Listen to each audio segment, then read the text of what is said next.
Man, what's happening, man? You got Marshawn Beast Mode Lynch, Doug Hendrickson, and Gavin Newsom, and you're listening to Politickin. June on the beat. June on the beat.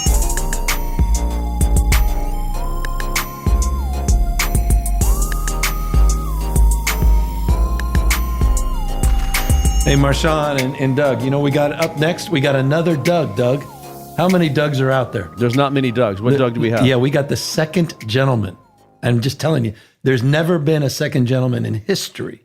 The man who's making history, but is about to make real history, is the first, the only first gentleman in the United States of America, Doug Emhoff. Hello, Governor. What's going on, buddy? Happy belated birthday, man. No, well, happy birthday to you. Is this, I think today's your official birthday, right? I don't want to talk about the age. It's too much. Yeah. Well, Doug, you're my namesake, and I don't hear many more Dougs anymore. So thank God you're a Doug, because I never meet any new young Dougs. I feel like we should have met somewhere along the way. By the way, is that a trend? Is there not, or is the second gentleman, are you inspiring legions of parents to name their sons Doug? Have you seen any evidence of that? I meet so few, and then when I do, it's literally like, hey, man, we got to stick together, us Dougs, because there's so few of us. You're feeling a little insecure about There is no your Dougs. I don't meet Dougs anymore. Is that right? Yeah. My God. All right, Doug, I got one. I got the real question, the tough question. Is it, Martin Short or Andy Samberg? Which one? Tell the truth. I don't need any of your politicking. I want an honest response. It's interesting that Martin Short, who's way older and shorter, but like he actually got me. It was almost like me. Samberg, it's good, it's funny, it's not quite me, but some of the lines are pretty good, and he's got the hair down, and but I don't know what dance he's doing. He's like doing this, and it's like saying that's the Dougie. I'm like, come on, man. When do you remember? I mean, the first time you were on SNL, come on, that had to be that had to be a lot of fun. Getting calls from all your friends, everybody opining. Yeah. How many years ago was that? That was Martin Short did the first one, right? That was, I think, early on in the term. But this is a show I've watched literally my whole life. It came out 50 years ago, so I was 10. And this was something we all stayed up for and watched. And throughout the week, we would literally repeat all the things that we'd seen on the show that week, all the iconic skits from way back when. And then, so this is an iconic show. And then to see yourself on it, yeah, the group chats blow up on that kind of stuff. And now with Samberg coming in, it's one of many surreal things that I've experienced in this role. I love it. But then Maya Rudolph is really good, and she's really like upped her game. You know her well, Gavin. Like, she came back this time. It's like, wow, she's so on it. So she's done a really good job. And you guys, I mean, you don't sit around and watch this stuff. You don't have any time. I don't even see her right now. No, we are like in separate places most of the time. We are only focused on this election. The only thing we talk about right now is how we can win and what do we need to do to make sure that we win this election. That's it. Not a lot of happy couple time right now. It's just focus, determination, and if anything, it's like, where are you? Okay, when am I going to see you? And then we just try to keep up a little bit, and a little bit of, couple discussion, talk about kids, maybe her grandnieces. And then it's just really, what do we got to do? What are you hearing out there? I'm all over the country. So I'll just give her notes from the field. And then we just try to use that to get the word out. I love that you have a badass woman. So my clients used to tell me, said, Doug, let me get this straight. Your wife's a CPA, your wife's an attorney, and your wife makes more money than you. I said, yes, she does. And I'm very happy about it. So I love the fact of what she's done and what you've done. And it's a cool thing because it's something to be applauded, in my opinion.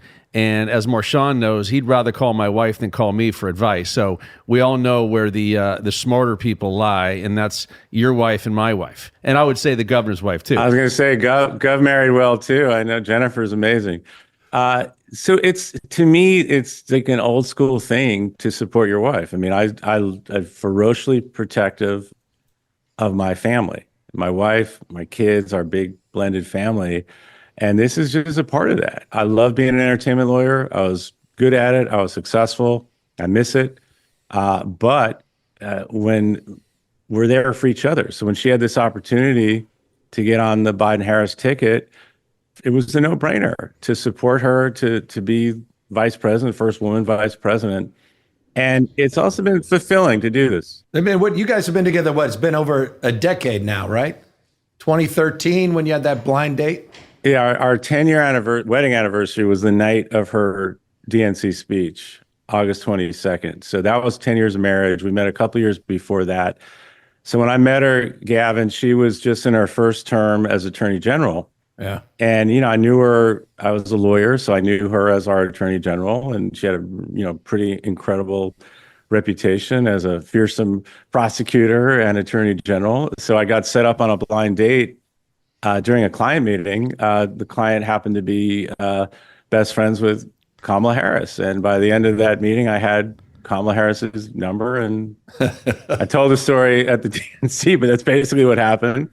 And 10, 12 years later, here I am.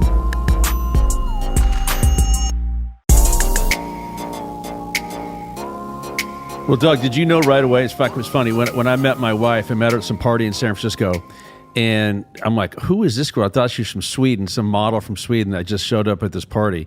And I go up and talk to her, and she's like, where'd you go to school? I said, San Jose State.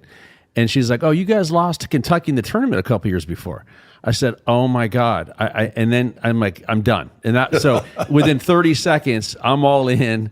I'm like, I met my wife, called my mom. I said, I met the new one. And she's like, who? And I said, I don't know. All I got is her first name. I know nothing about her, but I'm all in. And I then pursued a little bit, and there I am. So did you know right away that she was the one from that first meeting? Yeah, this was definitely that love at first sight. For those old enough to watch the Brady Bunch, those Bobby Brady fireworks going off in the background.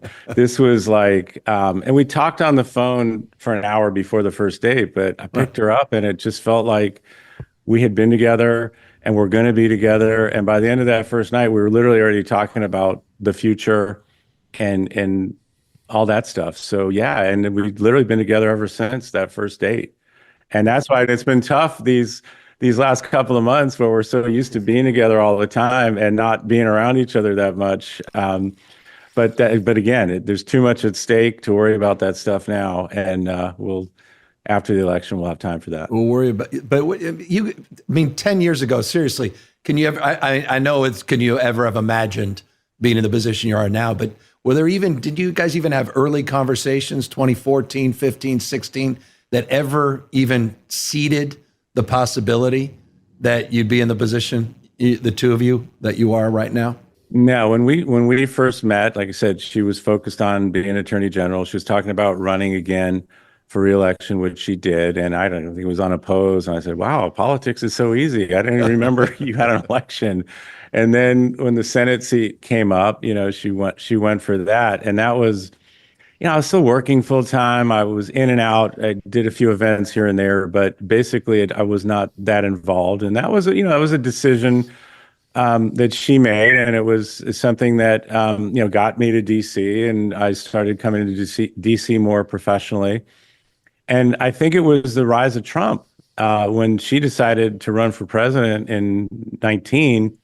It's because of Trump, and she and many other Dems decided, hey, we got to put our name out there. Somebody's got to beat this guy. And it turned out it was her and Joe Biden who did it. And now it's going to be her and Tim Walz to do it again. But no, Gavin, you knew me a little bit back then. I was a happy lawyer. It was kind of fun to be around politics, but every time you and I talked, it was, hey, I'm talking about my legal practice, and that's it. So this was something really until she got on the vice presidential ticket, where I was thrown into this full time when I, quote unquote, got into politics. And did you have an option of was it, I know there's no rule book for second gentleman. That didn't come with the gig because it's unprecedented in history. But was there any prospect where you were going to continue to work, or you knew when she got sworn in as VP that the conflicts and all those issues, you got to commit yourself full time to public service in this role? So when she got on the ticket, I didn't realize that was my last day of work ever as a lawyer, which I did not know that at the time. I think once during the transition period after they won the election and before the inauguration, I think for those reasons you stated, conflicts, and just this is a real gig being second gentleman to support her, but really supporting the administration. Especially we knew during COVID, we all had to get out there to help people get vaccinated, and there was so much work to do that it really was a full-time job from the get-go. But I didn't realize that at the time when she got that call from Biden that was it. That was the last time I'd do what I love so much. So it was at the beginning, it was a tough transition. I was really struggling to figure out the role. And she's the one who said, look, you are the first Jew ever. Jump into the anti-Semitism fight. You're the first guy ever. There's gender equity issues. And of course, after the Dobbs decision, that became even more so. And then as a lawyer, we need more lawyers doing more pro bono. So I jumped into that as well. So a lot of this was her pushing me to say, hey, look, you got this amazing platform, use it. And then I think the administration saw that I could handle myself. So I would say I'm like the sixth man off the bench, where I just raised my hand and I traveled the world. I did inaugurations, I led presidential delegations, and did all kinds of things I never dreamed I would do in this role. And then I teach part-time at Georgetown Law School. Hey, Doug, did you trademark second gentleman? Because obviously we know beast mode here, trademark beast mode back in 06. Did we trademark that, or is it too late to trademark that? Well, let's see. Let me put my it's a good IP business lawyer move. hat Am I right, on. Marshawn? I can't give legal advice anymore. Sorry. Public service. But Doug, I think, it goes back to what this Doug was saying earlier. And in this sort of, being a little bit, you're as second gentleman, this idea, because Kamala's so omnipresent, powerful, prolific, successful, and you had that kind of success, as you said, for decades as an entertainment lawyer yourself. To step back, I imagine hasn't been easy, or is it still difficult? Or now you're finding the role sort of hand in glove and you're figuring it out. But was there any friction there? Was there any issues around your own identity, your own self-worth in relationship to someone of her stature? No, because one of the things that attracted us to each other was like a merger of equals. Like even when I met her, we really looked at each other as equals, and we supported each other, and grew our careers together. And again, when she had this unique opportunity to be vice president of the United States, I had to put that aside because it was more important, because of our equal partnership, to support her. And yes, at the beginning, it wasn't about being any less of a man or anything like that. It was just because I stopped doing something that I loved so much. I was at the top of my game. I just even talking to you about sports and what you do, Doug, and Marshawn, and all these things. And I know, Gavin, you're interested in this. I miss it. I definitely miss it. But again, I follow it. I get to teach it. But it's a great trade-off, because look what I get to do. I get to support her as vice president, hopefully as president. And then I get so much fulfillment in the role substantively. And I've gotten to travel the country, travel the world in a way I never would have been able to do otherwise. So, any kind of feelings I had was just about missing what I was doing, not, feeling bitter or angry or salty with her or anything for, oh, you took me away from this. It's not that at all. Well, Doug, once we do win, we can then do some boondoggles on Air Force One. We can grab Marshawn from the movie sets, and we can go and do some great trips together. The National Fantasy Football Draft Day. We're going to have some. Doug, you've been doing fantasy football for what? For as long as we've been alive, 30 years or something? This league started when I was at USC Law School in 1989. It's basically the same crew. Now, most of us have our one or both of our kids involved. So my son Cole is now 30, has been my partner for 9 or 10 years. And it's the smack talk, the group chat is always good. But now that I'm in this position, it's just the abuse comes in all the time. But it's a great way to stay in touch with my friends, and a great way to stay in touch with Cole, because of course last night, we have Kittle on. I mean, I'm just texting him, Kittle, second touchdown, and we're just like following our team, and it bonds us as father and son, and it bonds me to this group of people I've known since the '80s, and it's just really fun, and it's a great diversion from what's going on in my life right now. So even now, last night, I'm like, okay, that's great. Did you put the picks in for Sunday to make sure that we are competing?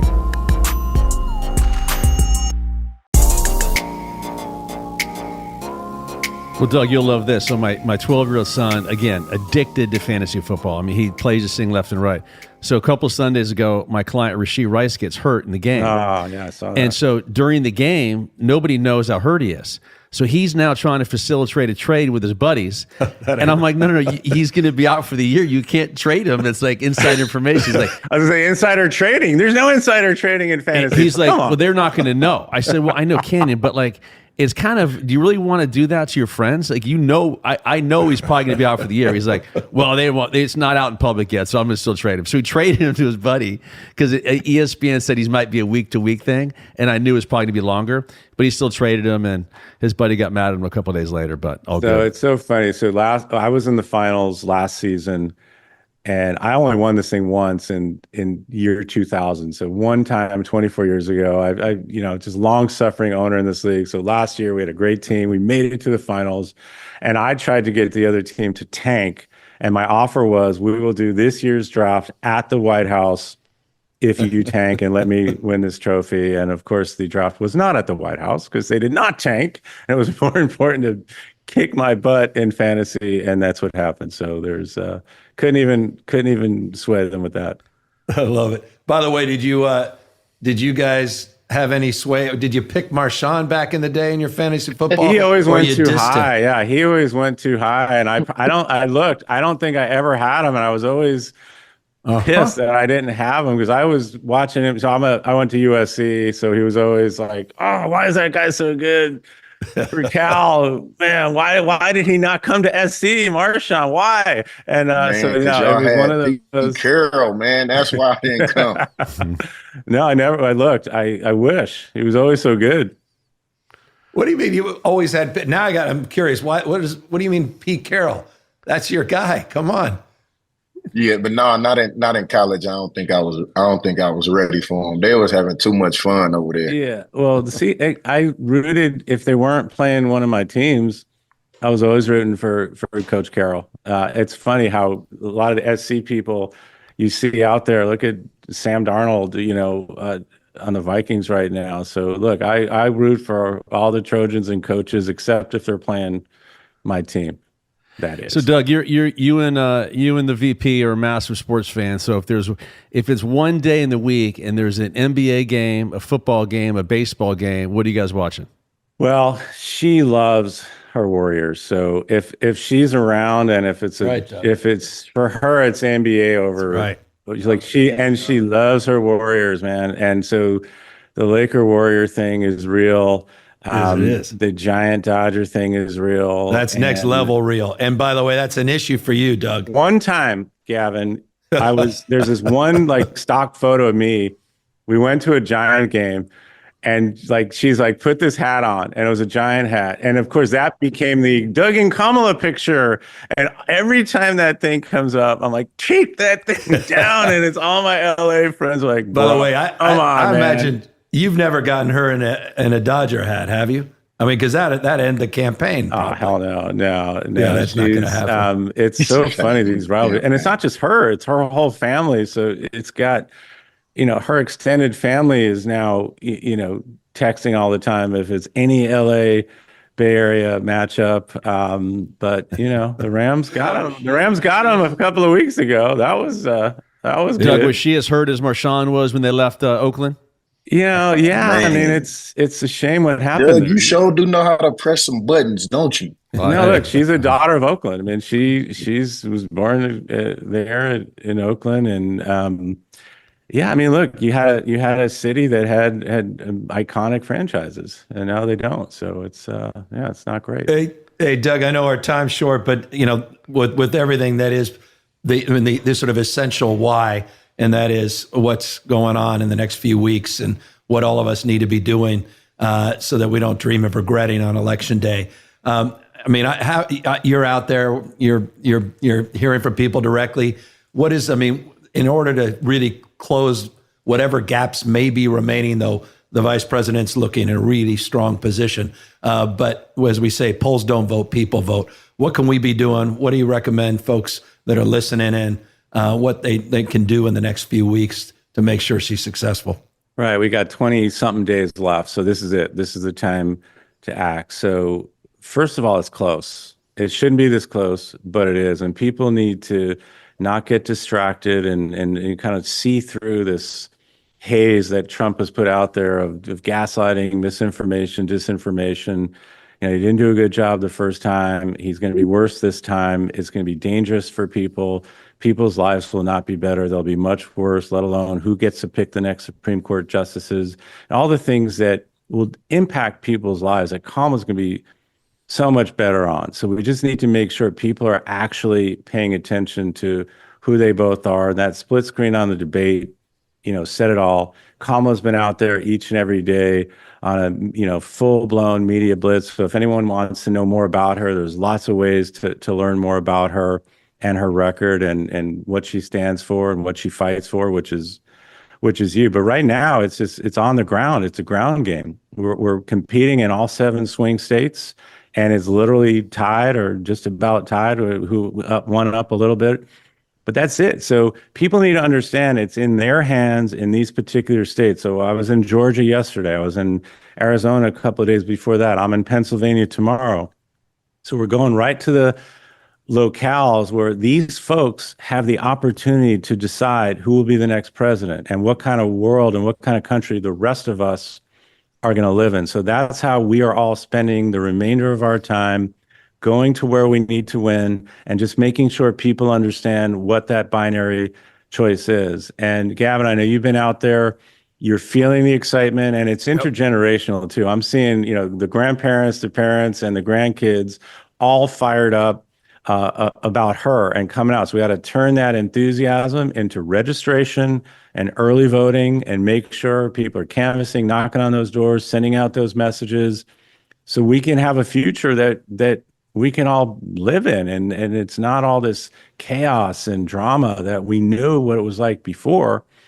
And we can have a world that, we can move forward in. And that's what it's all about right now. 20 something days left to do this. I'm looking forward. I'm getting back out. I think we're in 4 states the next 6 days for you guys. And I agree with you. It's daylight and darkness, chaos versus competency, right versus wrong, everything at stake. And so, look, Doug, I appreciate everything you've done. You've done such a great job as second gentleman, but you're about to make history as first gentleman in the United States. And we're looking forward to watching that history get made. Thank you all, Gavin, Doug, Marshawn. Thanks a lot. Great podcast. This was great. You have a new listener too. So thank you all. And let's get this done. I'll see you on the other side. Take care. Thank you, Doug. Take care, brother. Doug. Appreciate you, man. See you, buddy.